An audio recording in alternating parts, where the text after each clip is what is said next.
Aloha friends! I hope everyone is staying safe out there and healthy. I have an intention today to make this video to start a conversation about what it really means to love yourself first. So when you think about the question, who do you love? What comes to mind? Is it your pets, your friends, your family, your loved one, romantic partner, mom, dad, brother, sister? What about you?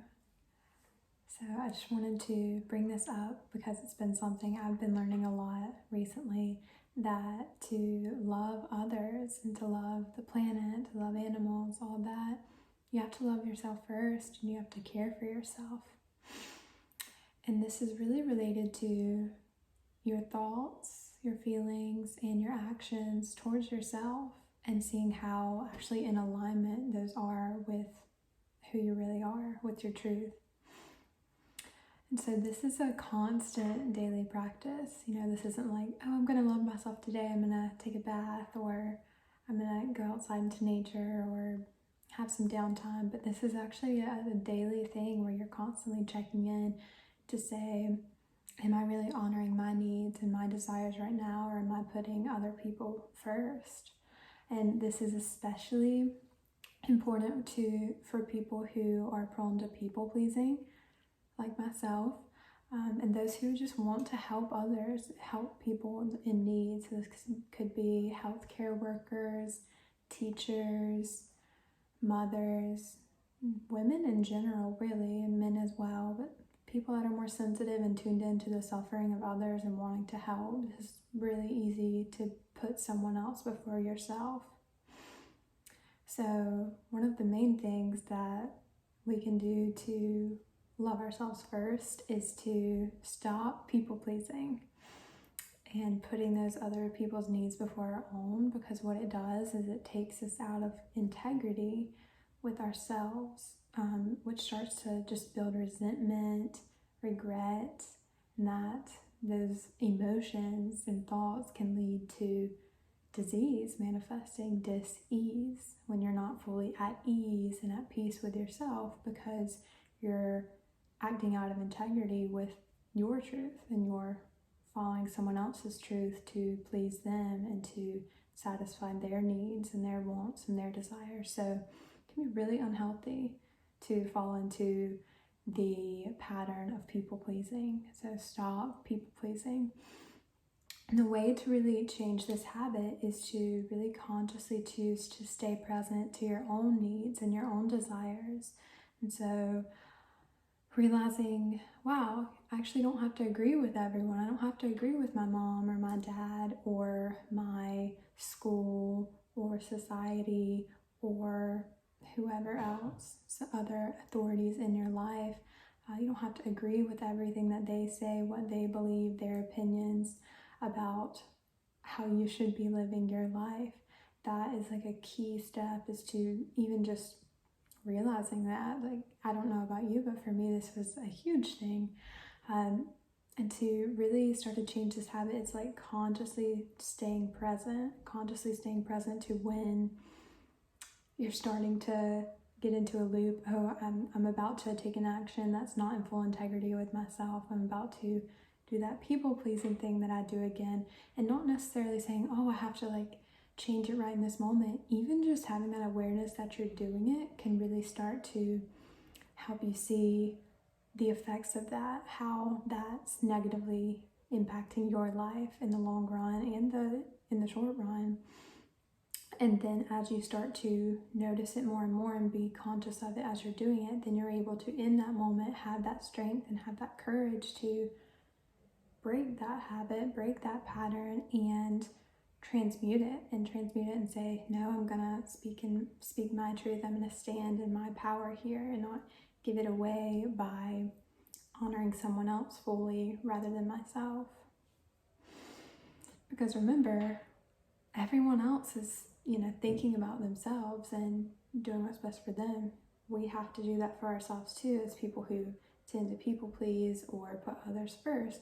We have to really take the reins here and say, no, I'm the one who is going to show up for me. No one else is here to do this job of really listening and knowing what's true for me. Only I can do that. And my next point is really getting comfortable with being you.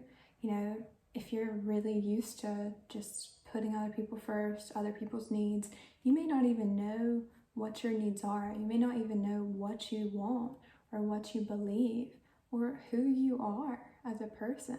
That might have all been so just suppressed and so covered up, so masked, that you aren't even fully connected with it anymore.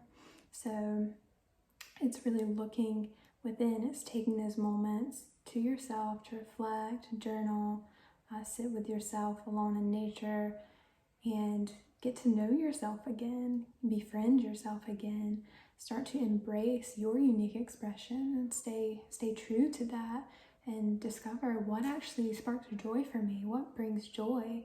You know, for me, I really love plants. I love having plants in my house. I love seeing plants outside. I love music, things like that, like things that you notice just spark a lot of joy for you. That is the truth of who you are. That's your authentic self. That's your authentic expression. And also realize you're not meant to live up to other people's ideas or values of yourself, of life. Only yours, only your values, only your ideas of what's true for you. And that's saying, you know, I want to go to school for this, or I want to have a job with this, but then having people who don't approve of that or don't understand, but you know deep down, this is what truly lights me up. This is what feels good to my heart. Follow that. Follow your own guidance above anyone else is key in loving yourself first. So as you get to know yourself, you have this freedom to be yourself, because you're like, wow, I am this unique expression. You know, how I was born, where I was born, when I was born is unique to me. All the experiences I had through childhood, through school, all the hobbies, all the things I did, the friends, the interactions, the lessons I learned, no one else in this entire world is like me. And just really breathe that in. Let's just take a moment to breathe that in, just the uniqueness, the divine expression of who you are.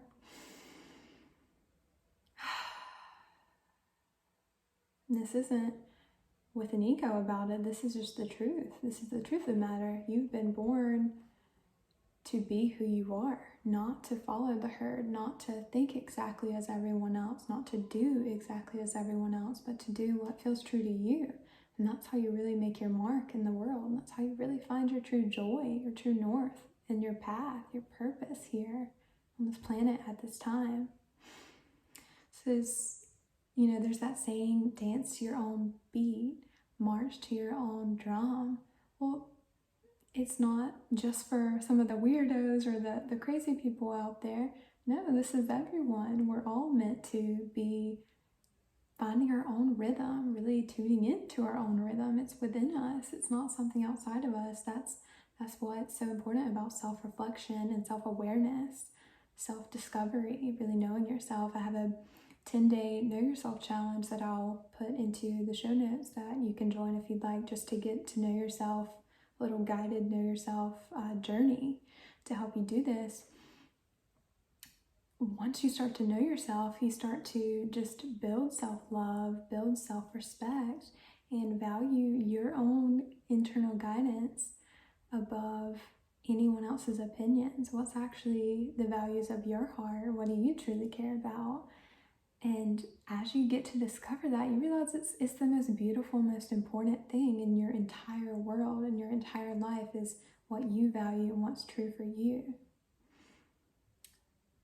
And the last main point I wanted to bring up was aligning your behavior with the values of your heart. So really aligning yourself with your authentic, like your highest self. So when I say yourself, I mean like the human that you are, the thoughts, the feelings, the actions that you take, your behaviors, your habits, aligning all that with your actual truth, that part that you've been looking into further, that you've been reflecting on further to see, who am I? Who is this being within me? This light being, this spirit?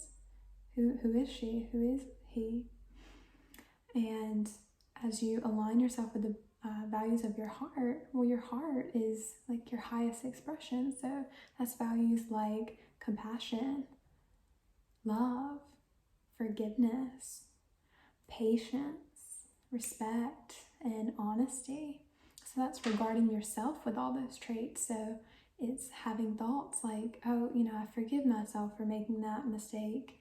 One of my favorite mantras lately has been, I forgive myself for being a human and making mistakes, because that's exactly what we're here doing. We're here learning lessons, making mistakes, gaining knowledge, gaining awareness.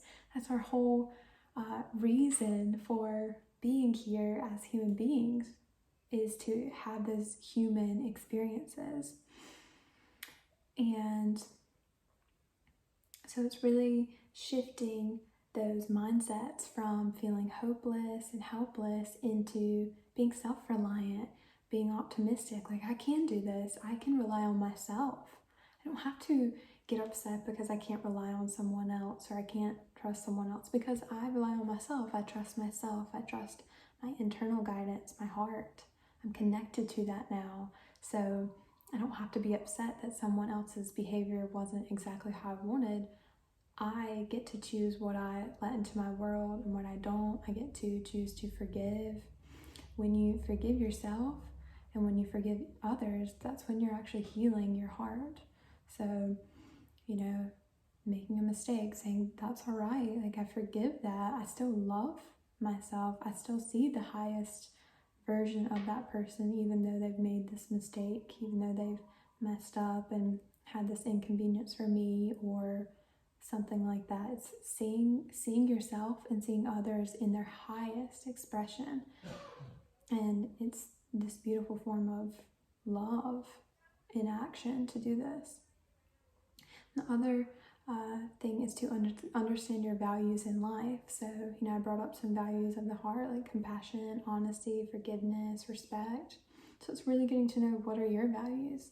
And that's something that I've really found important for me, is to look, what are my values? What's my motivation for the things I'm doing? Like the underlying values that are super important to me, that are guiding me on my path. And that's something that I do as a health coach in our beginning of our journey together, is we'll look at, well, what are your actual values, and start to figure out like your top 5 list of values to you, what's truly important. Because you're going to see, as you observe from knowing those are your values, you're going to see how those play out in your daily life, in your daily experience. So it's really a beautiful practice in self-awareness to understand your own values in life, because they're going to be different from anyone else's.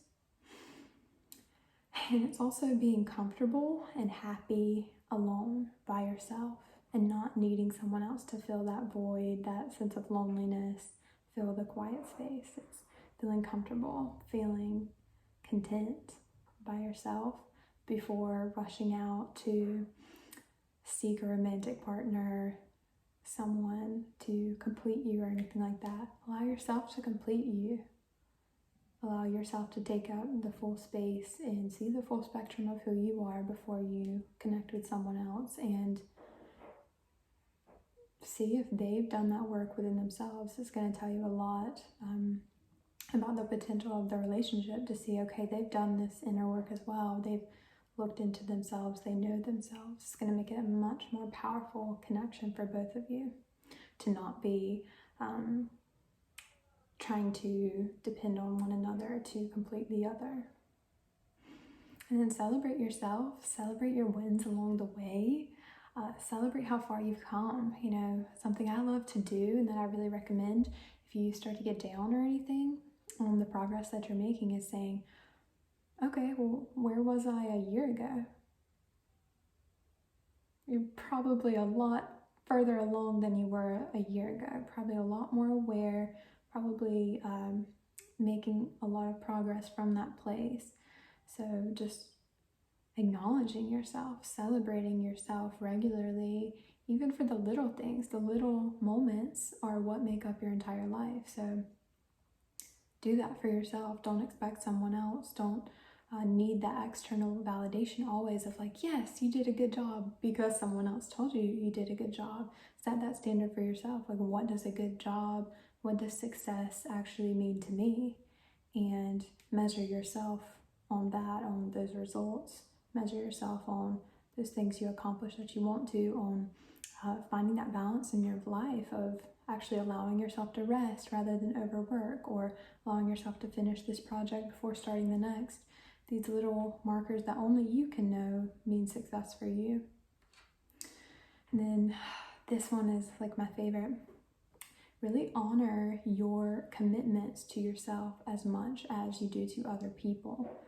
And so this really ties into self-respect and self-trust. So the more that you honor commitments that you set to yourself, whether it's in your calendar that you plan or you schedule things that you want to accomplish, alone time, anything like that, honor that just as much as you would set an appointment to meet with someone. And you're doing that for yourself when you're setting something in your calendar to do, to complete a task. Honor that and see how much it can change your reality to start to trust, like, yes, I'm doing this for myself like I said I would. It makes you reliable to yourself. That self-reliance gets built. And that is a wonderful way to start to love yourself first. You know, I know a lot of people, yeah, I'm happy to help you, happy to help you, happy to help you. Well, be just as happy to help yourself. And as you start to do this, and really start to embody these traits of loving yourself first through the way you're talking to yourself with kindness, being kind to you, lifting yourself up, it's easier for you to speak to others with kindness, with words of kindness. So really, really look at, what are the thoughts I'm thinking when things are going well? What are the thoughts I'm thinking when things are kind of boring, nothing's really happening? What are the thoughts I'm thinking when I'm working? What are the thoughts I'm thinking when I'm resting? Am I upset with myself because I'm not being productive? Look at that. See how that affects how you feel. And realize that you can always change your thoughts. Your thoughts are just ideas that are coming into your mind. You don't actually have to take them as your truth. They're all changeable. You can rewire any of that. And make peace with yourself. Like I mentioned earlier, really forgive yourself. Forgive yourself for mistakes you made in the past. Realize that it was all a gift anyway because you learned a lesson through it. And if you're not in that place of forgiveness yet, ask your inner self, what was the lesson there? What was the point of me making that big mistake? Or in my eyes, making a bad choice, making a wrong turn? What was the lesson there? What was the gift in that struggle? There's always one there.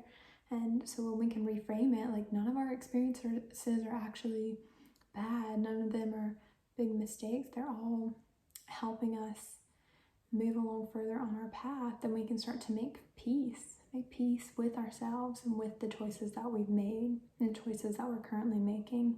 And as we can find that sense of inner peace rather than conflict, we start to be more peaceful with the people around us, with the natural world. Maybe you pick up some litter on the street.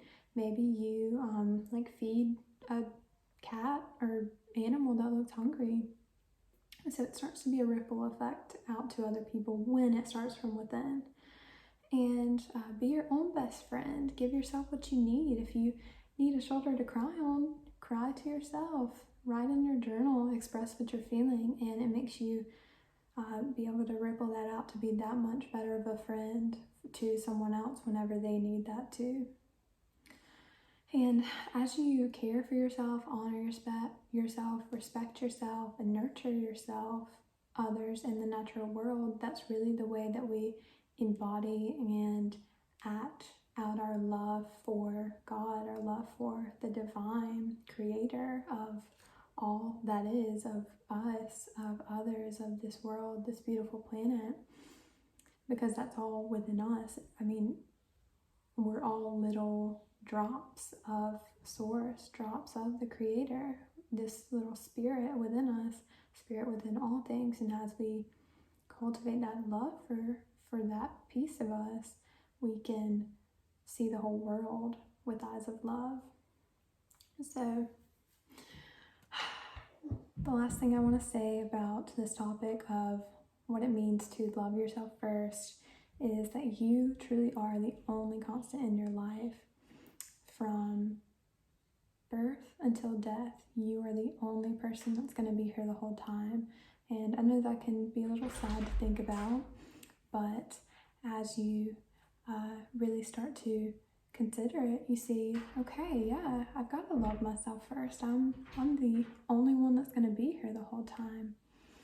So I want to leave you with a little question just to consider, maybe journal or just think about, or talk to yourself in the mirror and talk with a friend or a loved one.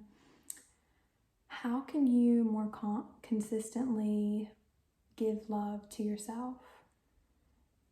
How can you more consistently give love to yourself? And then really start to embody that, really start to notice, like I said, stop people pleasing, even though I know it's so tempting.